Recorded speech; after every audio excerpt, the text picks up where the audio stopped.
Let's do a problem now with hypothesis testing. Let's take a look at number 1 on page 196. So you're considering a new delivery system, and you don't want to just rush into it, so you want to do a test first to see if the times are significantly different on the average than your current system. So it's been well established that the mean delivery time for the current system is 2.38 days. So at this point, let's go do part A. Identify a null and research hypothesis for a two-sided test using both words and symbols. So when you're doing these hypothesis testing questions, I strongly recommend by first identifying the parameter of interest. So let mu be the true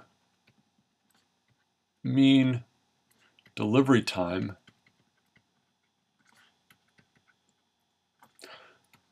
of the new system. We already know the mean of the old one. This is for the new system. Now the null hypothesis is that the mean, mu, is 2.38. So new system is the same as the old. The alternative hypothesis is that the mean of the new system is different. So it's not equal to 2.38, it's something else. We've now stated our null and alternative. We can go look at the data. So a test of the new delivery system shows, with 48 observations, that the average delivery time is 1.91 days with a standard deviation of 0.43 days.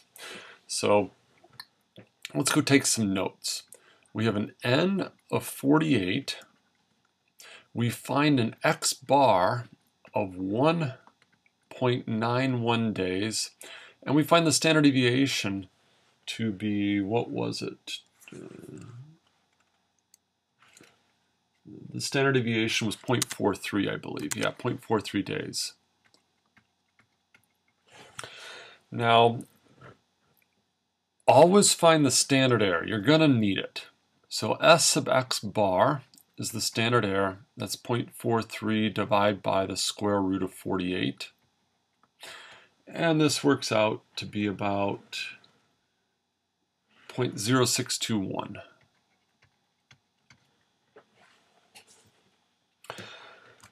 Now we have to perform this test at the 5% level. So alpha is 5%. 0.05, and let's go draw it.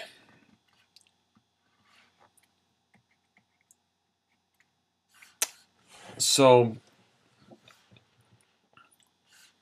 we'll start by assuming that H0 is true. We're going to condition on the null hypothesis and see what happens. So the sampling distribution is going to be normal. The reason that it's normal is because we have a fairly large sample size, and the central limit theorem then tells us that the sampling distribution of x bar is going to be approximately normal.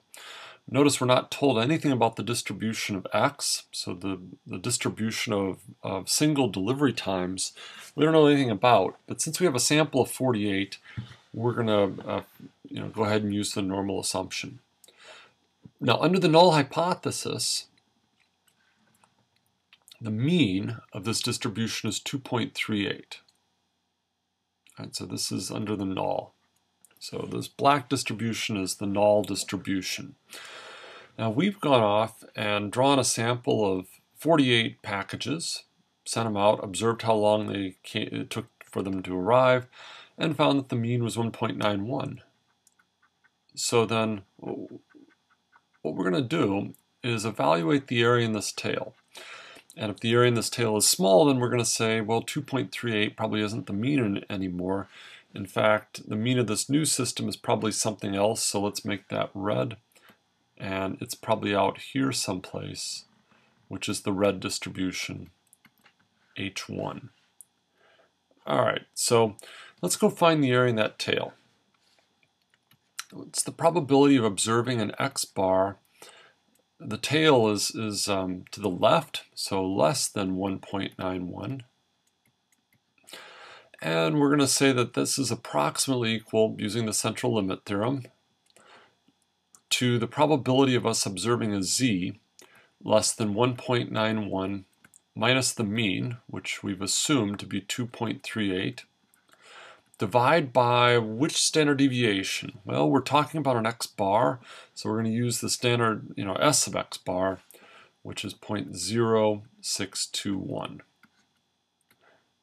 Now, if you do the math, let me get my notes out here.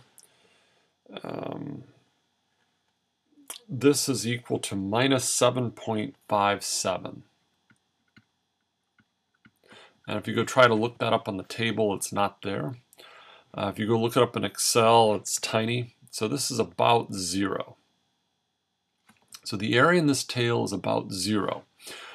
That's not technically the p-value, though. So notice that we have a two-sided alternative. And whenever you have a two-sided alternative, you double the p-value. So the p-value, that's a u and an e, is going to be 2 times 0, which is still about 0. That is less than 5%, which tells us we reject H0 and conclude that the new system is better.